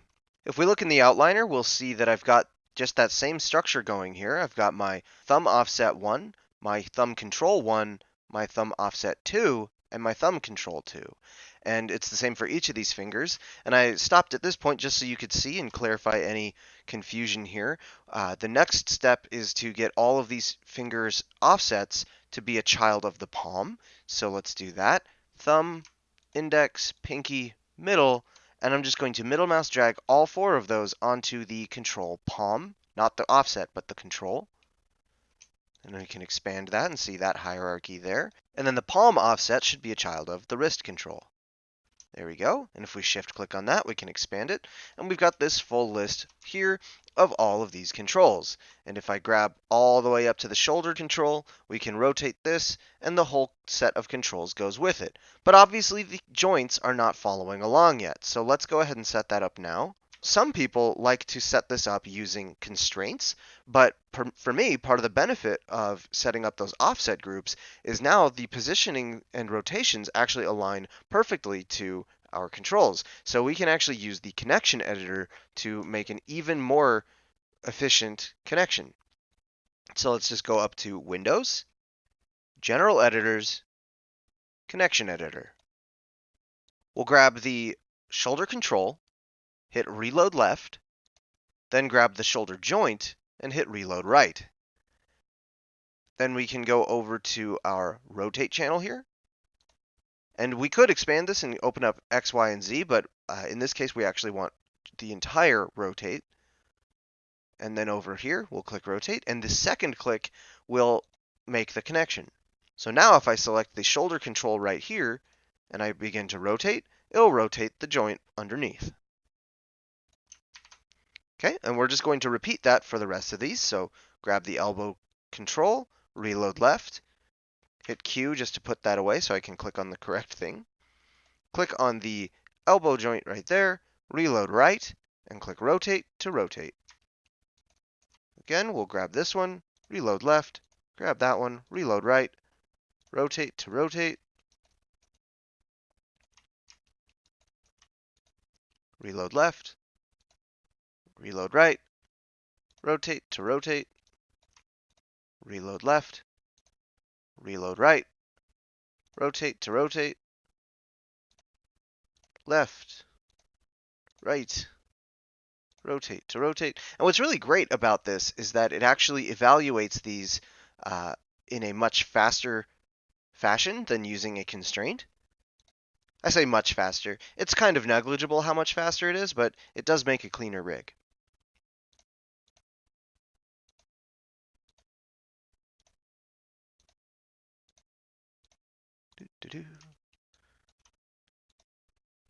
Reload left, reload right, rotate to rotate, reload left, reload right. It's a little tedious, but so is most of the rigging process. You get over it, kind of get into the rhythm.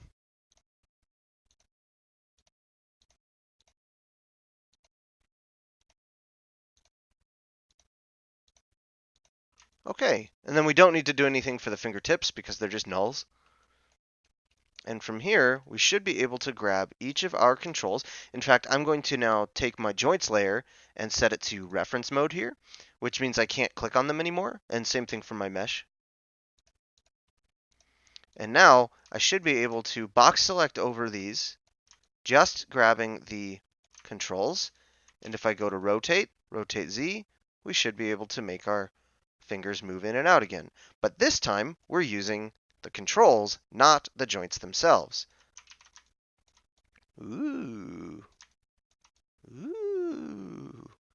And when we're done with those, we should be able to just clear out those rotations, type in 0, and it'll go back to the default open hand position. And if we grab the palm control right here, can rotate this down. And again, I'm waiting on my modeler to hand me in a version where this piece right here extends all the way into the palm, but that's going to work out quite nicely for when he goes to roll up. And then for the wrist itself, we should still be able to do like a waving motion, our roll, and this guy. Excellent. All right, so that's an FK arm setup. Now on this particular character, because he needs to roll up, I also actually want a control for the hip and the clavicle inner pieces. And this is, again, very non-standard for a character, but on this one, I want these to be able to pull inside of the character. So I'm going to make an FK control for each of those as well. So I'm just going to close my connection editor, collapse this guy over here, and then start making a custom control. So I'm going to go to Create, Polygon Primitives. This time I'll just do a plane, edit these so that they're just down to 0, or down to 1, I should say. Scale this down. And I'm going to move this over, but I can always snap it back later. And go into edge mode, extrude this, pull it out this way, extrude again, pull it out this way, and then I will go to these edges, extrude, pull along the green axis here, and pull this one forward there. We'll hold shift right click for our marking menu, merge, collapse, and I'll go to my vertex mode, go to shift right click for the context menu, merge, target weld, and we'll just merge that one to that one, that one to that one. Grab this, pull this down a little bit until I'm happy with the size of that arrow there. And actually, I don't need these, so we'll just grab this edge and control delete. That'll get us an arrow shape. And then I'll go back into object mode, clear out that translate so that it's right there in the center. And I'll probably scale this down a bit. I don't need the shape to be that overwhelmingly big. Something like that. And I'll hide my other layers here for just a moment. And we'll go to my Create, Curve Tools, CV Curve Tool. Again, make sure we're on Linear 1. And I'm going to turn on my vertex snapping and just start clicking.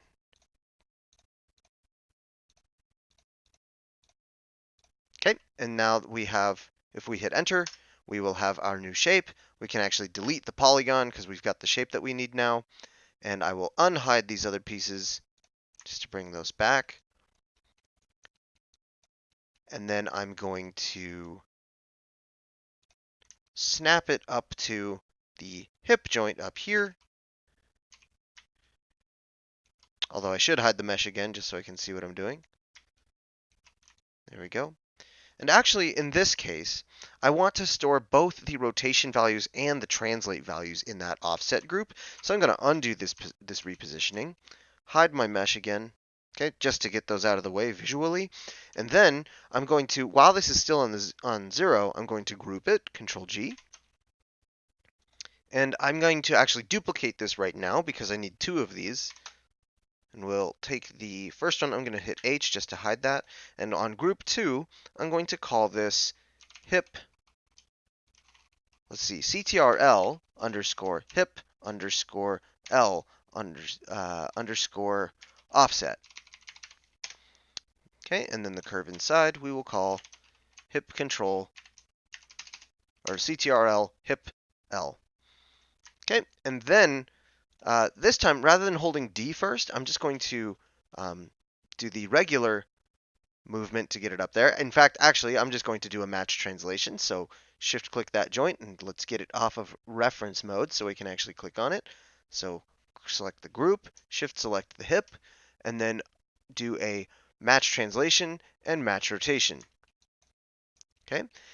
And my rotation is off from how I like it, so I'm going to grab the control inside and go to hold J and rotate by 90 degrees at a time, just to get that right to there. And hold J again, rotate 90 degrees that way.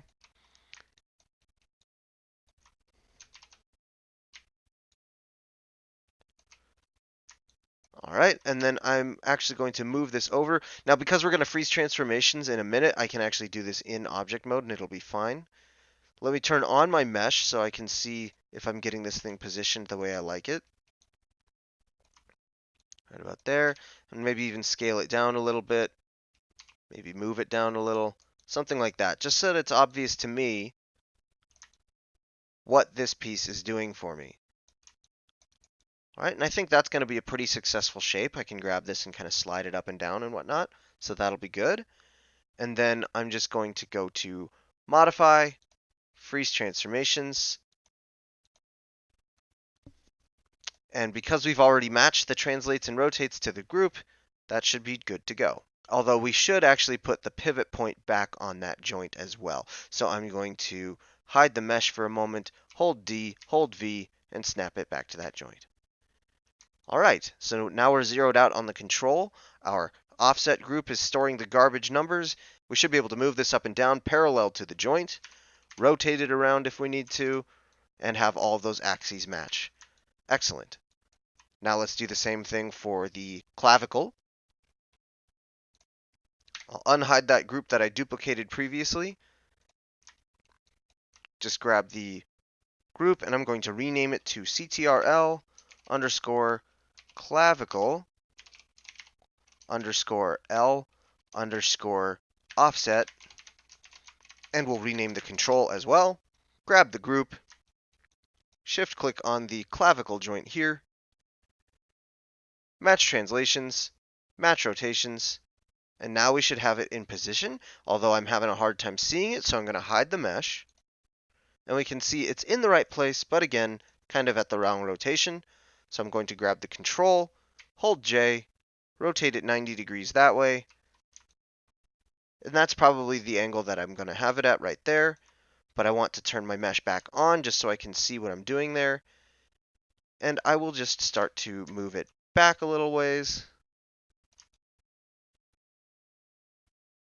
Maybe scale it down a little bit, pull it out a little bit.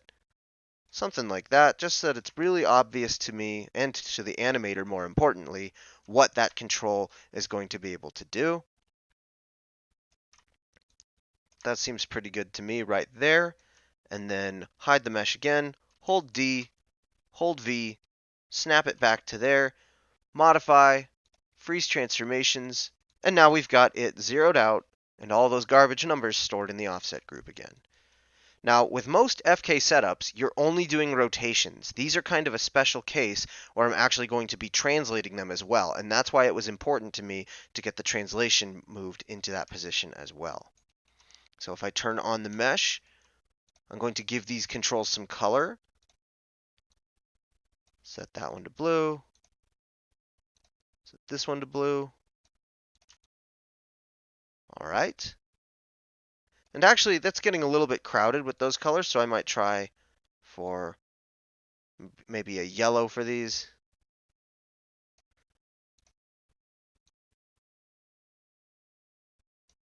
Something that makes it a little easier to tell which controls are which.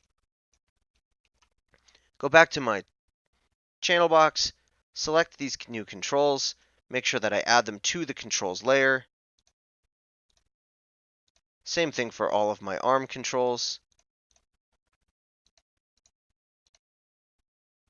Okay, and now I should have a visibility toggle for all of my controls at once. Excellent. Now we just need to set up these joints to be actually controlled by these new controls that we've got here. So I'll grab the connection editor again, Windows, General Editors, Connection Editor, reload left for the control, reload right for the joint, and I'm going to do rotate to rotate. But I won't be able to do translate to translate because the offsets actually are different. So I'm going to use a point constraint for that. But before we get into that, I'm going to come down here and do reload left, grab my joint, reload right, and do rotate to rotate. Then we will grab we're done with the connection editor. We'll select the hip control, then shift select the joint. Then we'll go up to constrain, open up the options for point, edit, reset settings, maintain offset should be fine, and we'll go ahead and hit apply. And now when I drag the control around, we should move the joint with it. Excellent. Same thing here, going to grab this one, shift select the joint, hit apply, and when I pull this one around, we should be moving the clavicle. Awesome. Then we need to do just a little bit more parenting, so open up our outliner, grab the shoulder control, middle mouse drag it on top of the clavicle here, and it's a little different for the hip control because of the IK setup, but now when we grab the root here, we want the hip to move along with it, so we'll middle mouse the hip control onto the cog, just like that. And now when I move the cog, that should move around. We actually want the same thing for our shoulder, so we'll grab the clavicle here, make middle mouse drag it onto the cog. Awesome. And what we're left with is now we grab the cog and move it around, and everything goes with it. Awesome. If we wanted to, we could also have the knees and other things move around with it, but I actually don't want that in this setup. That's going to be just fine right there. Although I would like the knees to follow along with the feet. It's pretty common that if you angle the foot, you want the knee to aim with it, so I'm going to do that setup right now before I forget. We'll grab the knee control here, and I will middle mouse drag it onto the left foot, take the right knee, and middle mouse drag it onto the right foot. If I open that up, we can see that they're in the right place. And when we grab the foot and rotate it, the knee goes along with it. And then within there, we can then start moving around the knee. And it can be zeroed out. Excellent. The foot can be zeroed out. Awesome. And if we grab the cog, we can rotate this guy around right here. Perfect.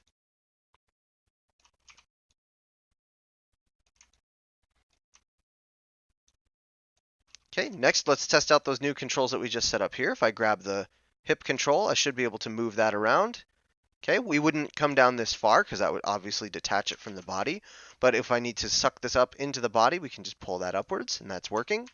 Same thing with the clavicle over here. We can pull this inwards. Excellent. If we wanted to, we could rotate it around as well. Great. So now we just need to do the other side, and the arms and legs will be finished. Now doing the other side, I'm just going to use my trick from before where I duplicate them and then scale them negatively. Now we're going to have to do a little bit of cleanup in there, but this will at the very least get our shapes to copy over. So I'm going to grab each of these shapes. All right. And then I'm going to duplicate these, Control D, Shift P to unparent all of them. They'll all end up over here. And I'm going to hit Control G to group those. If I open that up, we'll have this hierarchy here. Now this did come with all these extra offset groups in here, but we can't really do much about that. We are going to have to rebuild those. But not to worry for now. We'll grab this group, and this is only going to serve us for a short time.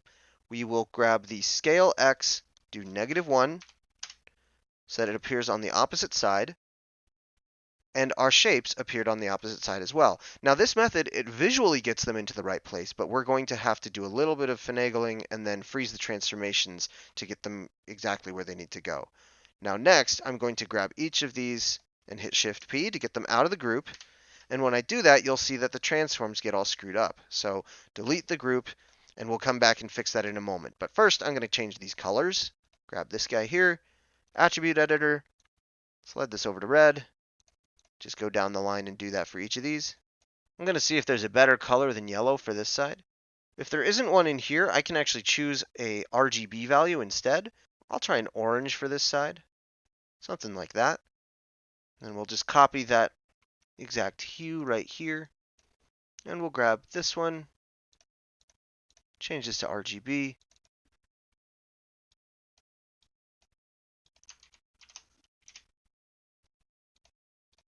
And there we go. A little bit of custom color in there. So now we need to go through and rebuild those offset groups. It's going to be a little bit of a pain in the butt, but it is necessary. So I'm going to turn off the meshes, and we'll come through here and just start rebuilding these groups. I'm going to open up these, and I'm just going to delete these offset groups that are already here, just because they might have the right names, but they certainly aren't the correct positions or offsets, so they're not doing us any good. And we'll just come through here and we'll start renaming these to _R because they're for the right side. And then we will go down the list one by one and fix those positions. So I'm going to grab the hip control. I'm going to hit Control G to group it. And that group's point is going to be right down there at the center. And then I'm going to actually duplicate the control shape itself and then unparent this one temporarily, grab the group, grab the hip, match transforms, and that's offset the shape itself kind of wildly, but I don't care because I'm just going to delete it and then reparent the unmoved shape over here, rename this to group1 _ offset, and then we're free to freeze the transformations on the hip control. Okay, same thing for the clavicle control, Control G, rename the group, offset, duplicate the control, unparent one of them, grab this guy here, grab the clavicle, match rotation, match translation, then we'll just delete the shape inside, reparent this one into that one right there, freeze the transformations on the control, and similarly for each of these, I'm going to assembly line these, so Control G for each of these, open those up, rename the groups, okay, then grab each of those controls, duplicate them, then grab one of each of them, Shift P to unparent them, then we'll come back through and start fixing these pivot points. So we'll grab the shoulder offset, DV, snap it to there, elbow offset, DV, snap it to there, wrist, DV, snap. All right, now the pivots are in the correct places. Now we just need to set the rotations to match. So we'll go back through the list, shoulder, then shift select the joint, match rotations, and then we can grab each of those controls that were left over, the ones that got rotated out of place, and we can just delete those, and we can just start reparenting each of these to their respective parents. Then we grab each of these and we can freeze the transformations on all of those controls so that they're nice and zeroed out. And then we can rebuild our joint hierarchy. So pinky to pinky 1, middle 2 to middle 1, index 2 to index 1, thumb 2 to thumb 1, thumb, index, middle, and pinky can all be children of palm. Palm can be a child of the wrist. Wrist can be a child of the elbow. Elbow a child of the shoulder. Shoulder a child of the clavicle. And when we expand all of these, one last cleanup is I want these to be in the correct order. So thumb, index, middle, pinky, that's good. Make sure they match on the other hand. Thumb, index, pinky, middle. Okay, so those are backwards on the left hand from how I would like them. So I'm just going to middle mouse drag that over just so it swaps positions on that hand. There we go. Nice and consistent. Can collapse all of those under that one. Move clavicle into being a child of control cog. Hip offset to be a child of control cog as well. Then we just need to set up our connections so that they actually do the correct things. So we will grab the hip control, shift grab the hip, constrain, point, grab this guy, constrain, point. And if we move these around, they move the way we're expecting them to. Next is just a matter of using the connection editor. So we'll go to Windows, General Editors, Connection Editor.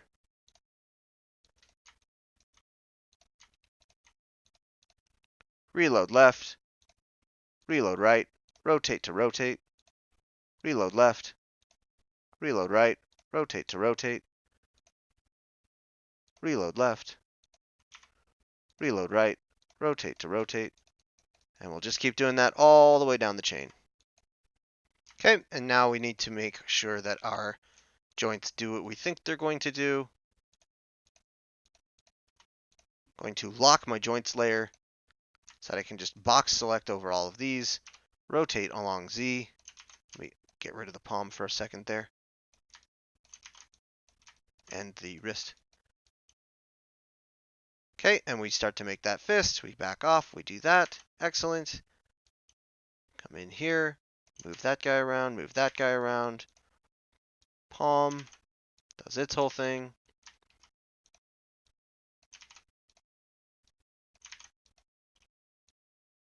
All right, that is all set up. Again, a little bit tedious, but when we're done, we have a very clean setup. And we're just about to the point where we have an animation-ready character. Up next is the antenna, and the visor. Each of these is actually going to be really easy by comparison. Let's start by making a control shape for the antenna. We'll just go to the same thing we did last time, create, polygon primitives, plane, and I will set the subdivision width and height down to just 1, and I'll start to scale that in, make it kind of skinny like that. Maybe even do in edge mode, I might scale that one side up a little like that. And I'm going to go back into object mode, create polygon primitives cylinder, and set the subdivision axes to 24, should probably be fine. And I'm just going to pancake this down like that, move it down, go into face mode, grab this outer ring here, delete those, grab this bottom chunk, delete those, grab all these, X snap up to the grid, scale this down, move this backwards, scale it down some more. Let's kind of move it into position like that. That's going to be fine. Then we'll grab each of these here. I'll move them forward maybe a little bit like that. And then we will hide our mesh layer. And I'm going to go to the wire on shaded option so I can see the points I'm going to snap to. Turn on my vertex snapping, go to create, CV curve tools, CV curve tool. Again, one linear, and we'll just start snapping around.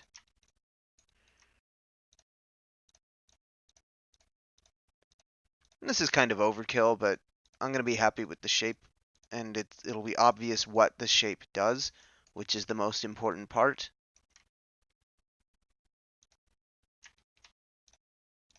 There we go. Enter. We can delete these polygon primitives now. We've got what we need out of it. I'm going to unhide my other layers. Now let's group it while it's here on the floor. Control G. And with that group selected, we're going to then shift select the antenna joint right there. Oh, let's make sure that we unreference our joints. Grab that guy right there. Match translation, match rotation. Now it's in the correct position and rotation, but the object inside is a little bit off, so we will just go to rotate, hold J, rotate it by 90 degrees, go to my scale tool, scale that way down, get it to where it approximately matches like that, and that worked out pretty well. Okay, and with that in position, we can then freeze the transforms, delete the history, don't freeze the transforms on the group, and I'm going to rename this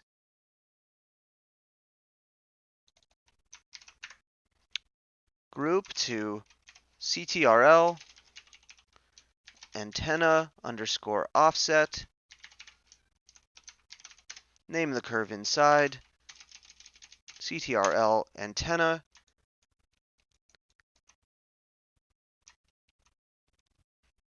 and make this a child of the cog. And now it's just a matter of actually hooking it up. Now, there are lots of different ways that we can do this. We can use set-driven keys, the connection editor, scripts, point constraints, all kinds of stuff. In this case, we're going to have to use a combination of things because the exact location of this joint does not line up to the world space position of the controller over here. We can see it's got 3 translational values here. So I'm going to use a point constraint for the first one, and then to get the compounding effect on the others, we're going to add a script. So this is really simple. We're going to grab the control first, and we're actually done with the connection editor, so I'm going to close that. Then shift select the joint, then go up to constrain, point with options, and we're just going to reset the tool. And maintain offset, we can turn off, and it should snap it right into position. We'll hit add, and there we go, it's lined up. So now if I move this around, there we go. Then the other step is to get some rotation going. I don't necessarily plan on this being integrated into the animation, but it's always a fun thing to be able to add. So we'll grab the control, then shift select the joint, constrain, orient constraint, and all of that set to default. Hit add. There we go. Now if we rotate this around, we can rotate that. And when we move this, we can move that. Okay, so that takes care of the first joint in the chain, but now we need to account for the second and third joints so that we end up with that compounding motion that we had in our initial range of motion check. And the trouble with doing this is that these joints do not rest in the exact same position as this guy down here. So if we try to use a point constraint, we won't get the compounding action.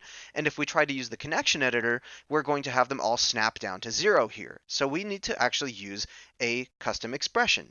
So first of all, let's write down what those offsets are. This first joint, it's 0.133. And then this one, it's 0.126. So then we can grab our control and go up to Windows, Animation Editors, Expression Editor. And we're going to come in here and give our expression a custom name, antenna underscore control. And then if we come down here to objects, we can add translate X over here, and that'll just give us the exact syntax for the attribute that we're trying to control.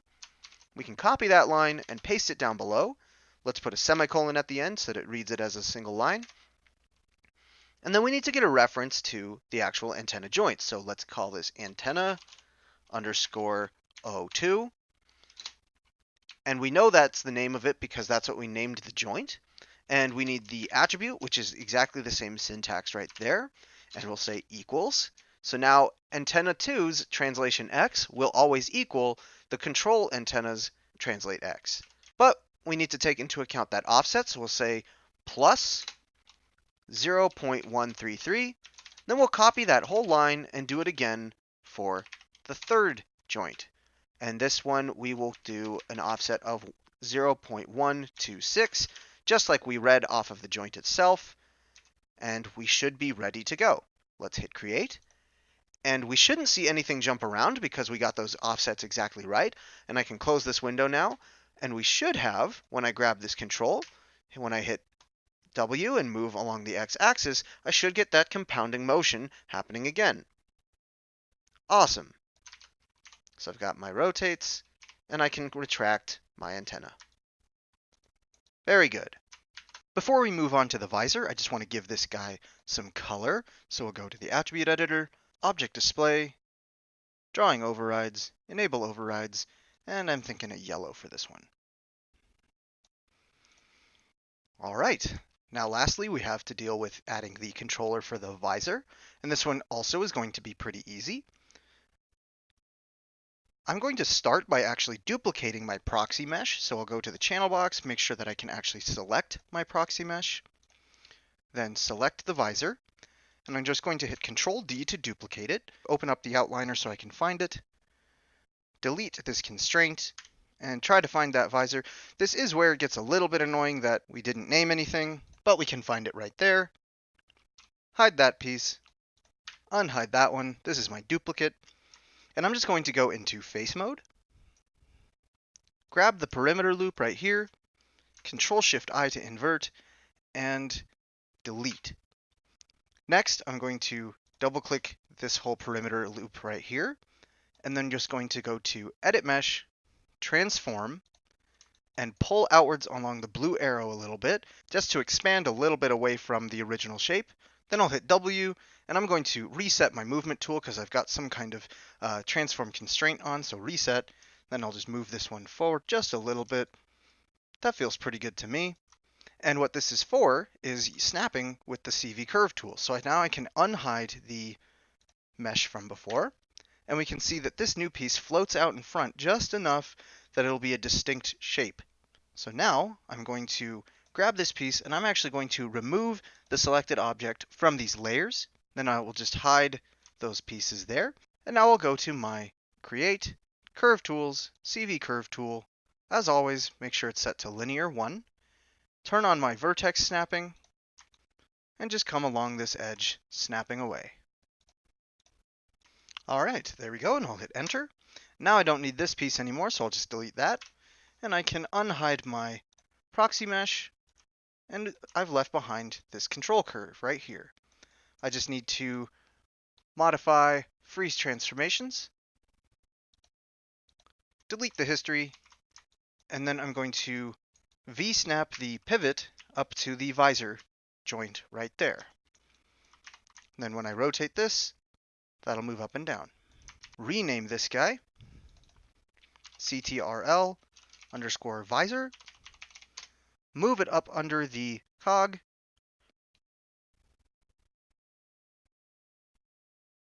Right there.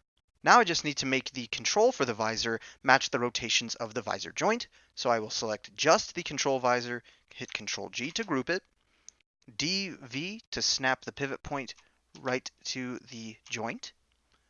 Then I'm going to duplicate the visor control, Shift P to unparent the visor control, and taking this group, I'm going to Shift select the joint and hit Match Rotation, which has thrown off my shape here, but that doesn't matter. I can just delete that and then move this visor control up under that new group, rename it to CTRL visor underscore offset. All right, and we need to give it a color as well. I think yellow will do just fine again. And what we're left with there is a visor that can pivot around that point. Let's not forget to freeze the transformations. Shift select the joint, constrain, orient. There we go. And now when I rotate the visor mesh rotates right along with it. Excellent. So that's just about it in terms of new controls. I do, however, want to be able to add in a control functionality piece for these heel pivots to flip the feet over as the character collapses his legs. This is very unique to this character, but nevertheless it is needed. So I'll select both of the feet, and then I'll come up to Modify, Add Attribute. This is going to pop up the custom attribute window right here, and since I've got both of them selected, it'll add this attribute to each of them at the same time. And I'm going to add foot flip, and come down here, I want a float. That will be fine. Minimum, I will say, is 0, and a maximum of 10. That should be just fine, and I will hit OK. And that's going to add foot flip to each of these. And now we're just going to attach that property to the rotation of these heel joints. So we'll select 1-foot controller, go up to change our menu set to animation, go to key, set driven key, set. And this is somewhat similar to the connection editor. First I need to load the driver, so that's going to be the foot. And then load the driven, which is going to be this ankle joint right here. And we'll say load driven. Then I need to select the properties that are going to tie together, so we'll do foot flip, and I'm going to do rotate Z. Once those two are selected, I come over here and I hit key, and this is going to attach a relationship between those two. Then I can come over to my foot control, and I can adjust the foot flip so that it's at 10. And then I'll grab the joint again here, and I will flip it over by just flipping it, we'll say -180. That seems about right there. Now it does look a little bit weird. That could have been dealt with a little bit better with some better pre-planning, but this is what we've got, so I think I'm going to call that good for this character. He's a cartoon character. Maybe it works with magnets or something. And now that we have that relationship next to each other like that, we just come back to this window and we hit key again. And now that we have two keys tied together, we can just grab the foot flip value here, and I can drag this left and right, and it will flip the foot. Okay, we need to do the same thing over here. So we'll grab this guy here, load driver, grab the ankle, load driven, foot flip, rotate Z, key. Then we will increase the foot flip to 10, and we will flip the foot over to -180. And we will hit key. And then when I rotate the foot flip, the foot flips. Lastly, we want to make sure that this relationship is linear in the graph editor, so I'm going to close this. Set-driven keys are a lot like keying for animation, but instead of a relationship with time, it's a relationship between two different kinds of attributes. And similarly to keyframes on time, they can have all kinds of different interpolation and Bezier curves. So I'm going to go to Window, Animation Editor's Graph Editor, and try to find that property. There we go. So if we grab the ankle, we can see that there it is. It's got a graphed value of its relationship there. And I'm just going to highlight this and convert it to tangents linear. And that's because when I go to animate this thing, I might put easing keyframes on it on the time relationship, and I don't want these compounding with each other. So I want this one linear and the one on the actual timeline to get any of the easing in and easing out functionality. And I'll do the same for the other foot, tangents linear. And I think that that is all set up and ready to go. Let me turn off my wire on shaded. I'm going to select my visor over here, and I'm going to add it to the controls layer. Add selected objects. And let's see if we've got any leftovers that are mislayered over here. So if I hide the controls, looks like that works just fine. If I hide the proxy mesh, that seems to work just fine. The joints layer, indeed. And this is starting to get really clean. And at this point, I'm done with my proxy mesh, so I'm just going to go up to the proxy mesh folder here and just delete it from the outliner. I'm going to unhide the model geo layer to bring that guy back. And I'm going to remove my proxy mesh layer from the layers over here, delete layer.